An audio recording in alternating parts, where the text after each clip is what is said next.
नीरज नगरारे हे आमचा जो हा ग्रुप आहे हा मॉर्निंग वॉक ग्रुप आहे। सकाळी आम्ही एअरपोर्टला फिरायला जात असतो।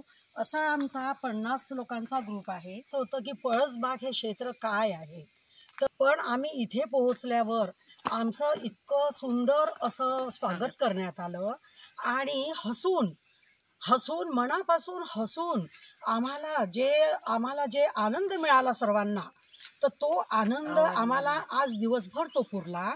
या क्षेत्रामध्ये अनेक गेम्स आहेत आणि जेवण खूप सुंदर आहे, परिसर खूप सुंदर आहे। त्याचप्रमाणे जी लोक आहेत करणारी ती सुद्धा प्रेमळ आणि असे उत्सुक भरलेले उत्स्फूर्त असे आहेत। तर आम्हाला सर्वांना अप्रतिम वाटलं, हे क्षेत्र खूप छान वाटलं आणि आम्हाला असं वाटतं की दुसऱ्यांनी पण दुसऱ्या ग्रुपने सुद्धा या क्षेत्राला, पळसबाग या क्षेत्राला भेट द्यावी। आणि जे याचे ओनर आहेत रवी हे खूप सुंदर नेचर आहे त्यांचं। ते टूर पण करत असतात, पण ते आमच्यासोबत दिवसभर राहिले आणि आमचा जो उत्साह आहे तो त्यांनीच वाढवला।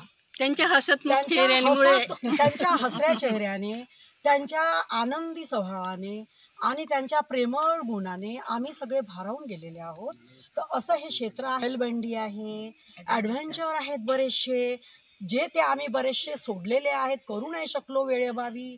पण जे कोणी येत असतील त्यांनी लवकर यावं आणि त्याचा आनंद घ्यावा।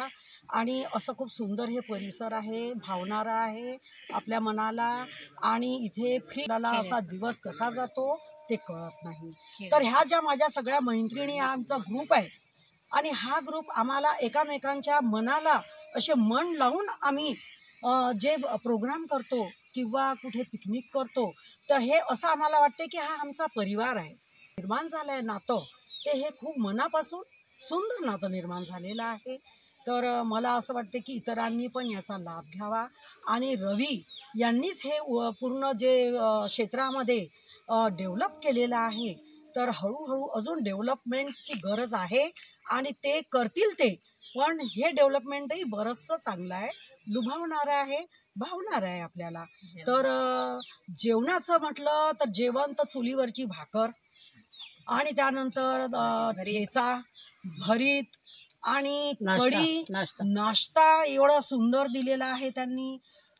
संत्री दिलेली आहे, पेरू दिलेले आहेत, गेम्स खूप सुंदर घेतलेले आहेत आणि जेवताना सुद्धा त्यांनी सर्वांचं लक्ष दिलेलं आहे। प्रत्येकांच्या टेबलवर जाऊन त्यांनी प्रत्येकांना विचारपूस केलेली आहे। तर हे आम्हाला खूप आवडलं आणि काही गेम्स ठेवलेले होते, तर ते प्राईज सुद्धा त्यांनी ठेवलेले होते। तर त्यामुळे पण एक उत्साह निर्माण होतो, आपण जिंकतो की दुसरा ग्रुप जिंकतो, तर ते फार छान वाटलं। ते काही असो, फुल नाही फुलाची पाकळी असो, ते काही मिळो, पण एक उत्साह असतो आणि हा उत्साह इथले जे ओनर रवी आहेत त्यांनी आमच्या मनात, शरीरात, तनातनात भरलेला आहे। एवढं बोलते मी पळसबागबद्दल। एवढं बोलून मी माझे 2 शब्द संपवते। आम्ही आमच्या वय विसरून गेलो.